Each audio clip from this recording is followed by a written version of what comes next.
The chandeliers of Lord Pennington's ballroom burned like suspended suns, scattering 1,000 fragments of light upon silk, satin, and ambition. The scent of roses and warmed wine clung to the air, a sweetness nearly suffocating in its perfection.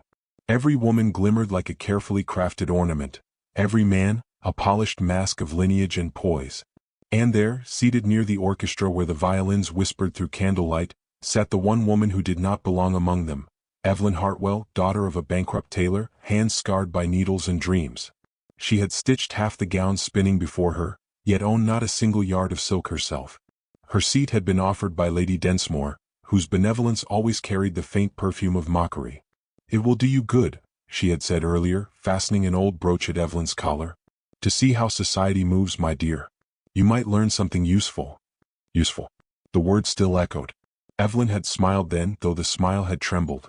Now, as she sat alone, she felt the stare of 100 diamond eyes sweeping past her, seeing the wrongness of her modest muslin gown, the mended gloves, the shy hands folded in her lap.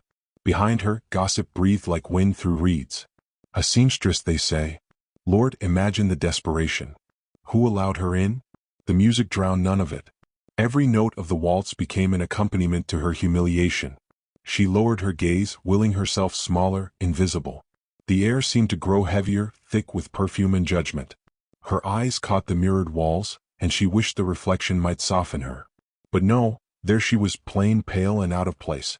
It was almost cruel, the beauty of the world she helped adorn yet could never inhabit.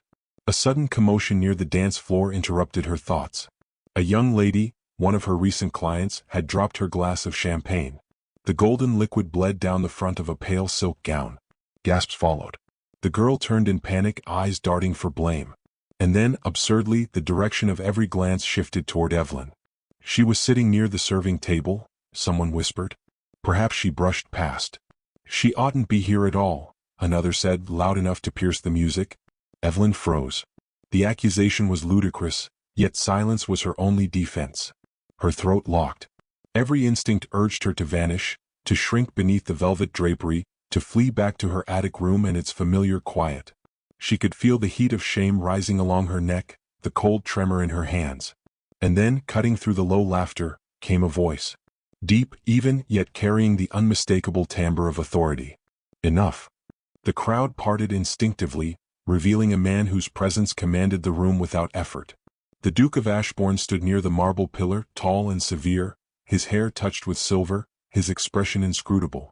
The tongue whispered of his eccentricities, a recluse since his wife's death, a man who trusted neither gossip nor grace.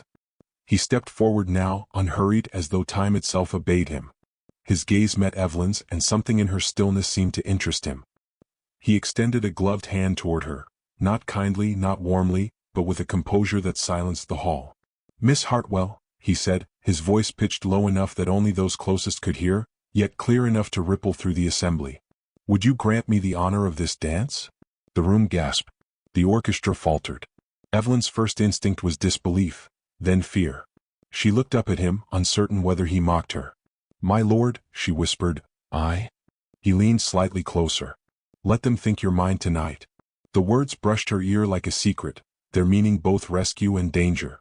She rose without fully deciding to, her body guided by some unseen current. He took her hand, his touch firm, unyielding, and led her toward the center of the ballroom.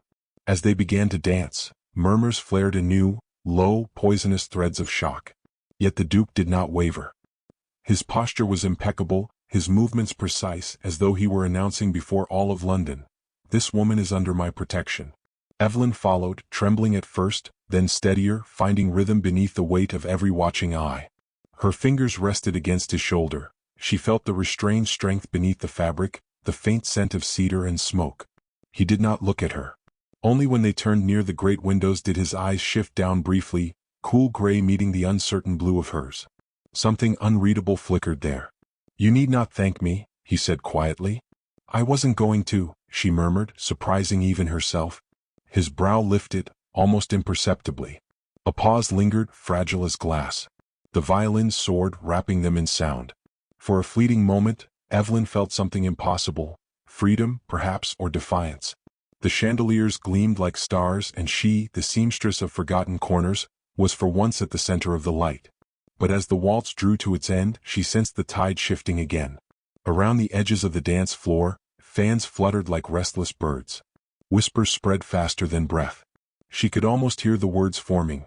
The Duke has lost his mind. He dances with a tradeswoman. His mourning has turned to folly. When the music faded, he bowed deeply to her, his expression unchanged. The gesture was elegant, deliberate, an act of scandal dressed as chivalry. "Thank you, Your Grace," she managed. Her voice barely held. He studied her for a heartbeat longer. "Courage," he said softly. "It suits you." And with that, he released her hand and turned away, leaving her trembling amid the stillness he'd created. Every eye remained upon her, but she no longer knew whether to feel shame or awe. The Duke's name was now bound to hers, by rumor, by mercy, perhaps by something neither yet understood. As she stepped back to her lonely seat, the music resumed, though fainter, uncertain. Her pulse beat louder than any drum. Across the room she saw Lady Densmore's face stiff with forced smiles. Others averted their eyes, afraid or amused.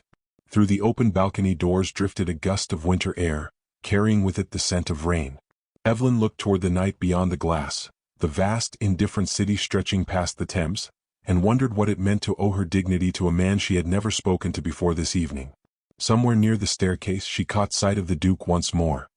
He was speaking with an earl, his expression as unreadable as marble, yet for one brief instant, his eyes flicked toward her again, as though confirming her existence, or warning her of what was to come. And when their gaze met a second time, the smallest, most dangerous thought entered her heart, that a kindness from such a man was never without consequence. The orchestra struck a new tune, bright and hollow. The chandeliers blazed higher, and Evelyn, still standing alone among a sea of silks, realized that tonight's mercy might well become tomorrow's ruin. By morning, London had already devoured the story whole. The Duke of Ashbourne, silent, grief-worn and long immune to scandal, had danced with a seamstress. The ton turned its collective head toward the tail like wolves scenting blood. By the time Evelyn Hartwell rose from her narrow bed beneath the slanted attic roof, her name had crossed parlors and powder rooms she would never enter again. The light that filtered through the frost-dimmed window fell across her work table, thread, scraps of muslin, the dull gleam of needles. The remnants of her livelihood stared back at her like witnesses to something irreversible. She pressed her hands against her temples, the memory of last night burning there. The heat of the ballroom, the press of his hand, the echo of that impossible whisper, "Let them think you're mine tonight." She had not slept. Shame and disbelief wrestled inside her like fever. She had thought herself invisible, now she was infamous. A knock startled her.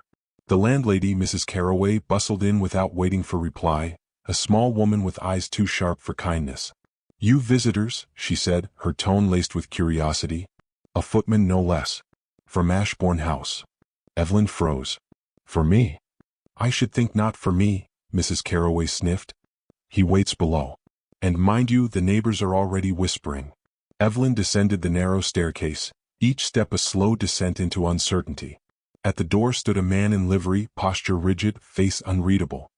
He held out a small parcel wrapped in linen and sealed with wax, the crest unmistakable. "His Grace sends this," the footman said, "and his regards." He gave no further explanation, only a courteous nod before stepping back into the fog-thick street.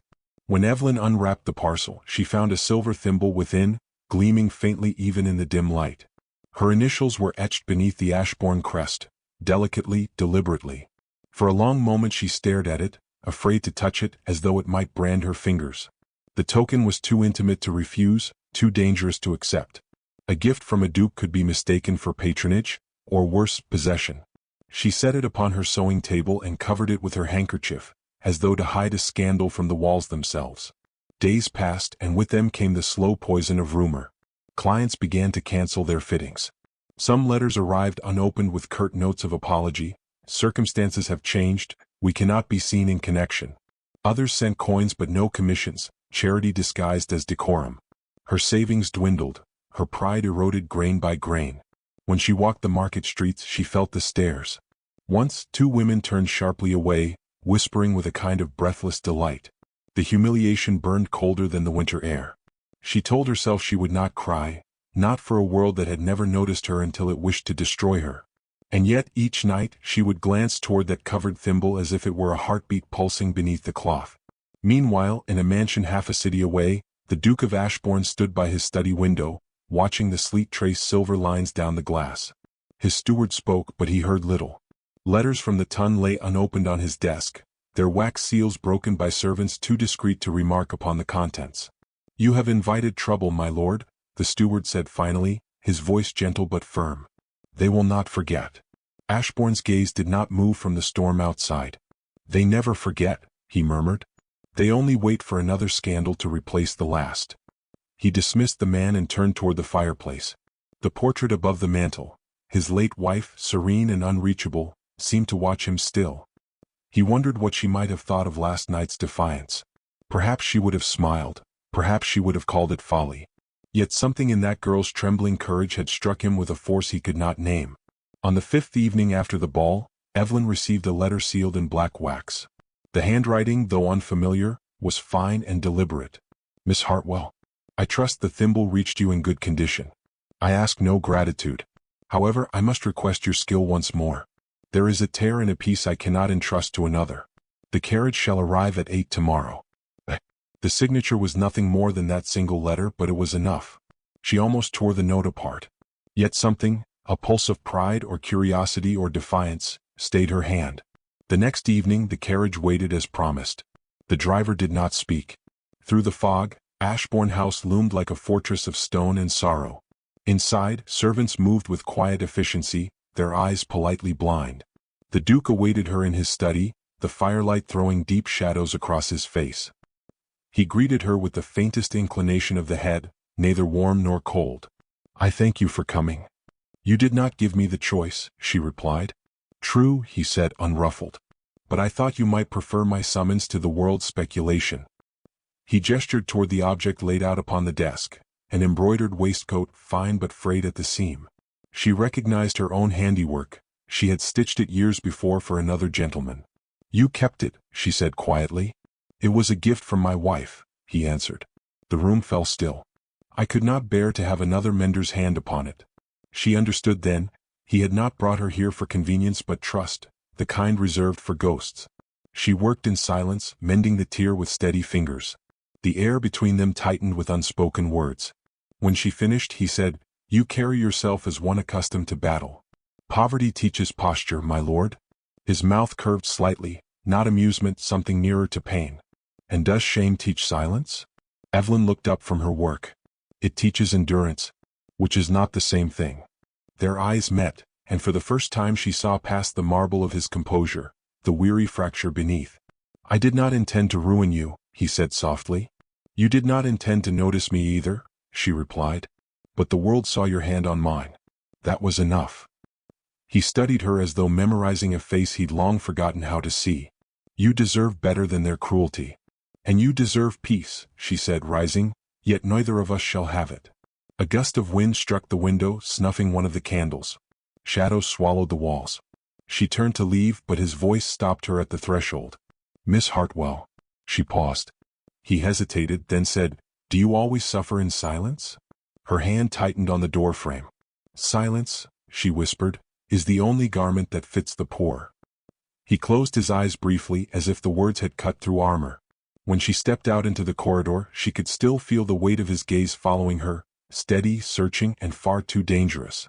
By the time the carriage returned her to the sleeping city, the snow had begun to fall. Through the window pane, she caught her reflection, pale face, tired eyes, and glinting faintly at her throat, the silver thimble she had forgotten to remove. It gleamed like a secret she could no longer bury. And for the first time, Evelyn understood that whatever had begun in that ballroom had not ended there. It had only taken a quieter, more perilous form, one that would test the limits of her dignity and the Duke's restraint before either could draw breath again. The first thaw of early spring softened the city's frost, but for Evelyn Hartwell, nothing had yet warmed. Her hands worked without pause, hemming, mending, restoring, yet her heart could no longer ignore the tremor beneath its rhythm. The Duke of Ashbourne had summoned her 3 times since that winter evening. Each meeting was brief, bound by civility and the faint scent of regret. Yet beneath every word exchanged hung the question neither dared to speak. Why her? London, as ever, had not forgotten. The gossip, having survived the season's snows, had blossomed into full rumor. Some called her his charity, others his secret amusement. At the markets, merchants offered sly smiles, In church, pews shifted subtly away. Even Mrs. Carroway, her landlady, had begun to collect rent in advance, muttering that gentlemen's attention rarely came without consequence. Evelyn bore it all with quiet endurance, though at night, when she pricked her fingers in the lamplight, she sometimes wondered if dignity could bleed. One afternoon, a letter arrived written in the Duke's unmistakable hand, his script firm, unadorned like the man himself. The conservatory at Ashbourne House requires repair. My gardener has abandoned it. I believe you possess a skill beyond sewing, a patience with what is dying. If you would come. It was not an order, not quite an invitation. Still, something within her stirred, a curiosity not born of vanity but of unfinished conversation. That evening she donned her plainest gown, the color of faded lavender, and took the carriage he sent. The Ashbourne Conservatory stood at the far end of the estate, a cathedral of glass and shadow. Once a place of beauty, it had fallen into neglect. Petals turned brown, vines shriveled, the air thick with the scent of damp soil and decay. Through the glass roof, pale sunlight filtered down like old memory. The Duke was waiting by a marble bench, sleeves rolled, pruning shears in hand. The sight startled her, a nobleman at work. He looked less like a figure from rumor and more like a man attempting to remember how to live. "You tend your own roses?" she asked softly. "I try," he replied, not looking up, "though they rarely repay the effort." Evelyn set her gloves aside and knelt by a pot of drooping white lilies. "They lack light," she said, "and warmth." He regarded her then, one brow raised. "You speak as though of something other than flowers." "Perhaps I am." A faint smile touched his lips. "I thought so." Silence grew between them, companionable at first, then heavy with what neither could name. She trimmed stems, rearranged pots, her fingers moving with delicate certainty. He watched her quietly, his gaze neither improper nor indifferent but weighted with thought. When he finally spoke, his tone had softened. "Do you believe people can bloom again, Miss Hartwell, after they have been left too long in the cold?" Her scissors paused. "I believe roots remember the sun, even when the world forgets it." He looked down at his hands. "You make resilience sound poetic. Necessity often is, Your Grace." The corners of his mouth shifted, but before he could answer, a maid entered hastily, whispering something that drained the faint color from his face. He dismissed the girl and turned away, his expression closing like a door. "A reporter," he said finally. "They wait outside the gate, asking whether you are to be mistress or muse." The word struck her harder than she expected. She rose, her throat tight. "Then I shall leave at once." "No," he said sharply, then gentled his tone. "Forgive me. I do not command you. But if you depart now, they will only follow."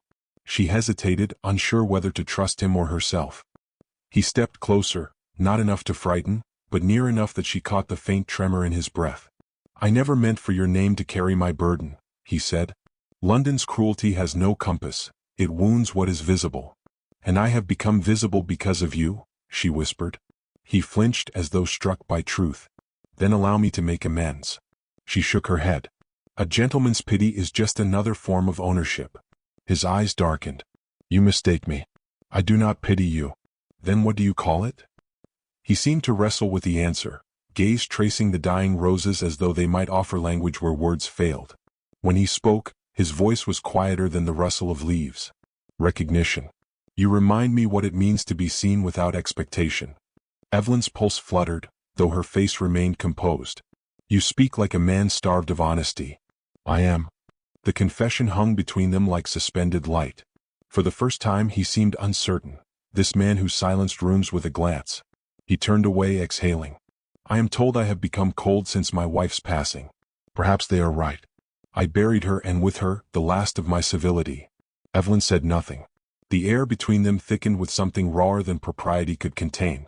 "I thought saving you at that ball was an act of kindness," he went on. "But perhaps it was something more selfish. Perhaps I wanted the world to see I was still capable of mercy." "And was it mercy?" she asked quietly. He looked at her then, fully, and she saw a truth so human it frightened her. "No. It was need." Her breath caught. She did not know whether to pity or despise him. Yet the honesty in his eyes, tired, searching, pulled at something she had long kept guarded. A single petal drifted from the nearest rose and landed between them. Neither moved. The glass roof glowed faintly gold as the sun slid lower, casting long shadows through the conservatory. "You risk much by standing here," she said finally. "Your reputation." "Is already a ruin," he interrupted gently. "At least now it is an honest one." She turned away, gathering her gloves. "And mine?" He hesitated. "Yours deserves rebuilding, not rescue.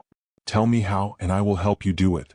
Evelyn's voice trembled though her spine remained straight. "By leaving me be, your grace." For a long moment he said nothing. Then quietly, "I do not think I can." The admission left them both motionless. Outside, rain began to fall against the glass, a soft percussion like the beating of distant wings. Evelyn drew a steadying breath, fighting the ache rising in her chest. "You cannot keep me safe from their tongues?" she said. "No," he answered. "But I can choose whose company I keep while they wag." When she finally looked up, he was standing closer than he had any right to. The space between them pulsed with something dangerous and unsanctioned. She stepped back, forcing distance. "Good evening, your grace," she whispered. He did not stop her this time. She walked quickly through the corridor, her reflection passing over marble and candlelight. At the door, a servant handed her a shawl she did not remember leaving behind. Its fabric smelled faintly of roses and smoke. As she stepped into the rain, thunder rolled above the city, distant yet gathering. She clutched the shawl tighter, her heart beating faster than the downpour. Behind her, through the fogged glass of the conservatory, the Duke stood motionless, hand pressed to the pane as though reaching for something he already feared to lose. And though neither spoke the words, both understood that what had begun as a rescue was becoming something far more perilous, something neither reputation nor restraint could easily contain. The invitations to Lady Haversham's masquerade ball arrived like tiny harbingers of cruelty, delivered to every household that mattered, and, by some unholy twist of jest, to Evelyn Hartwell's attic as well. She found hers slipped under the door, sealed in violet wax. No sender was named, yet she knew whose hand had arranged it. The Duke of Ashbourne's influence carried farther than even rumor could reach. For 3 nights she left it untouched on her table, willing herself to ignore it. But by the 4th evening she could no longer bear the not knowing, whether it was pity, apology, or something more dangerous. The night of the ball arrived with rain and restless wind. London's streets glistened with lamplight and carriage wheels, every doorway spilling gold into the darkness. Evelyn stood before her cracked mirror, fastening the plainest mask she could make, a modest black velvet that covered only her eyes. Her gown, though carefully sewn, was simple, dark blue silk trimmed with restraint, defiant only in its dignity. She had mended gowns grander than empires, this one at least was hers. The ballroom pulsed with color and sound, candles flickering through crystal, laughter rising like smoke. The masks turned everyone into strangers, though their voices betrayed them. Evelyn slipped along the perimeter, her heart an unsteady rhythm beneath her bodice. She told herself she had come to prove she was unbroken, but she could not shake the fear that she had been summoned to be broken anew. Then, amid the whirl of gold and red and laughter, she saw him. The Duke, recognizable even behind his half-mask of silver and black. His posture was unmistakable, that calm, deliberate poise that stilled entire rooms. Their eyes met across the crowd, and for a moment it felt as though the music had drawn breath. He inclined his head, a gesture both invitation and warning. She hesitated only a heartbeat before crossing to him. "Miss Hartwell," he greeted softly when she drew near, though her name should not have been spoken aloud in such company.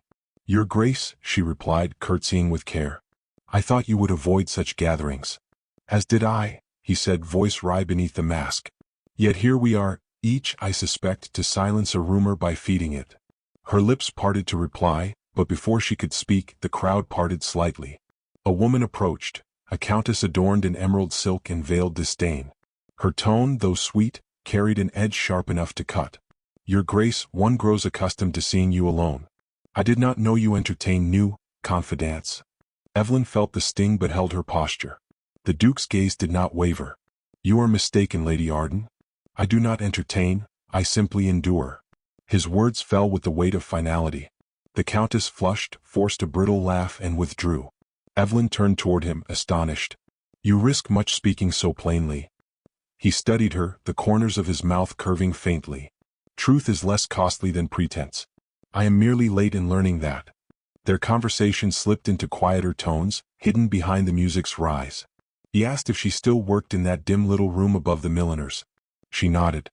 He said he had seen the light from her window more than once while returning from Parliament, how it looked like a single candle resisting the dark.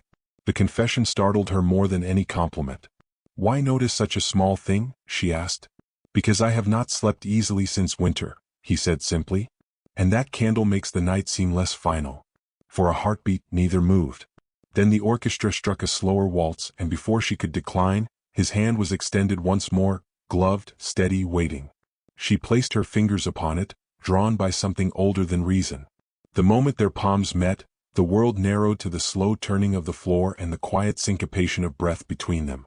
The music spun around them, and Evelyn, for the first time since her ruin began, forgot to guard her composure. She looked up, and saw not a duke nor a savior, but a man utterly undone by his own restraint. His eyes, gray as sea glass, met hers with an honesty that left her weightless. When the dance ended, applause rose faintly, but neither moved to bow. A sudden hush rippled through the crowd. At the far end of the hall, someone whispered her name, Evelyn Hartwell, and the murmur spread like a contagion. Faces turned. Fans stilled. Even behind masks she could feel their scorn. The Duke's jaw tightened. "They were waiting for this," he murmured. "Then let them have it," she whispered. "I am tired of running from ghosts." Before he could stop her, she stepped forward into the circle of stairs. Her voice, though soft, carried across the marble. "You whisper my name as if it were shame itself. Yet every one of you has worn something my hands have sewn. If labor is disgrace, then you are all adorned in it." Gasps broke the air. A few eyes dropped in discomfort, but most sharpened with fresh hunger for spectacle. The Duke moved to her side, placing himself between her and the crowd. His voice cut through the murmurs, cool, authoritative, lethal. "Enough. You will remember you stand in my house, under my roof. And any insult to her is an insult to me." The silence that followed was absolute.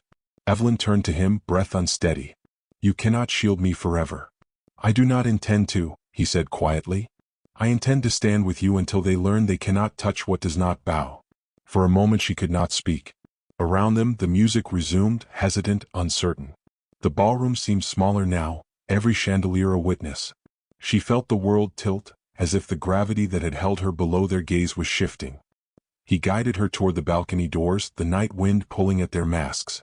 When they stepped outside, London stretched below them, a constellation of flickering lamps and unseen stories. The Duke removed his mask and set it aside. "I have spent half my life guarding what little peace I thought dignity could buy," he said, voice low. "But peace bought through silence is merely another form of death." She looked at him then, not as a benefactor, nor as a man above her station, but as one stripped bare of illusion. "And what would you do now, your grace, having traded silence for scandal?" He exhaled, the ghost of a smile playing on his lips. "Perhaps," he said, "learn what living feels like again." Before she could reply, the door burst open behind them. A servant stepped out, pale and breathless. "Your Grace, there's been an incident. The press, they're here. They have sketches, words already printed. They mean to publish by dawn." The Duke's expression hardened. Evelyn felt the night contract around them, the fragile calm shattering like glass. He turned toward her, his voice steady but threaded with something fierce and resolute. "Then let them. The truth has been theirs too long. It's time they heard ours." And as the wind swept through the balcony, scattering petals from the ballroom's flower garlands into the dark, Evelyn realized that this was no longer a question of reputation, but of survival, of whose story the world would remember when the dawn arrived. Dawn broke over London like a reckoning, its pale light bleeding across rooftops, washing the last remnants of night from the cobblestones. In that fragile hour between scandal and consequence, the presses had already begun their work. By morning, every coffee-house and drawing-room hummed with a single headline, "The Duke and the Seamstress." Beneath it, a crude sketch, Evelyn Hartwell's likeness caught mid-waltz, his hand at her waist, their eyes locked as if in confession. The city devoured the tale with hunger. By noon, her name was ash upon 1,000 tongues. At Ashbourne House, the Duke stood by his study window, watching the world turn against them. The air smelled faintly of rain and ink, as though even the weather had conspired to bear witness. He had faced wars of words before, parliamentary storms, political defamation, but this was different. The attack was not upon his estate or title but upon the fragile dignity of the woman who had never asked for his protection. "She must leave the city," his steward urged quietly, voice trembling, "before the gossip grows teeth. It will not end here." Ashbourne said nothing. His gaze lingered on the gray horizon, where the fog swirled like ghosts of all his choices. "If she goes," he murmured, "they will call her ruined. If she stays, they will call her mine." Either way they win. He dismissed the man and turned toward the fireplace, its embers dull and cold. He had never known indecision to feel like grief. Somewhere in the city she was reading the same words, her name printed like a sentence. The thought hollowed him. When the knock came that afternoon he did not expect it to be her. Yet there she stood in the doorway, drenched from the rain, her shawl clutched tightly around her. Her eyes, though tired, held the calm of someone who had passed through humiliation and come out the other side untouched by pity. "You should not have come," he said softly. "Nor should you have sent no word," she replied. Her voice was low, measured. "They've painted me a harlot, your grace. Do you think silence will cleanse it?" He flinched at her tone, not because it accused him, but because it was so heartbreakingly steady. "I meant to protect you," he said. "Protection." She gave a short, bitter laugh. "You cannot protect someone from a fire when you were the one to strike the match." The word struck true, but there was no cruelty in her delivery, only exhaustion. She stepped closer, the rain dripping from her sleeves. "Tell me honestly, my lord. Was it pity that moved you that night? Or pride? Which sin should I forgive first?" He met her gaze, every trace of pretense stripped away. "Neither," he said. "It was loneliness." The truth lingered between them, heavier than any lie could have been. She drew in a breath, then exhaled as though releasing something she had carried for months. "Then loneliness has a cruel face," she murmured. He stepped toward her, stopping only when they were close enough for the warmth of the fire to touch them both. "Evelyn, I will not ask your forgiveness. But I will ask your hand, not as charity, not as disguise. The world has already bound our names in scandal. Let us bind them in truth." Her heart stuttered. "Marriage?" "Yes," he said simply. "Let them whisper all they wish. I would rather be damned beside you than live untainted and alone." She looked at him as if he had spoken a language too rare to trust. "And what becomes of love, then? Do you believe a proposal can erase the cost of compassion mistaken for desire?" He moved no closer, though every line of him strained toward her. "I do not know what to call what I feel for you," he said. "Only that I have not felt its equal before." The storm outside deepened, wind rattling the windows like restless spirits. She turned away from him, her reflection shimmering faintly in the glass, half woman, half rumor. "If I say yes," she whispered, "I lose my freedom. If I say no, I lose my name. You've left me no choice worth keeping." His voice broke through the quiet. "Then take mine instead." She turned sharply, eyes searching his face. He meant it, she saw it in the set of his jaw, the unflinching certainty. "You would surrender your title?" "For peace," he said. "For truth. For you." Something inside her trembled, fragile as spun glass.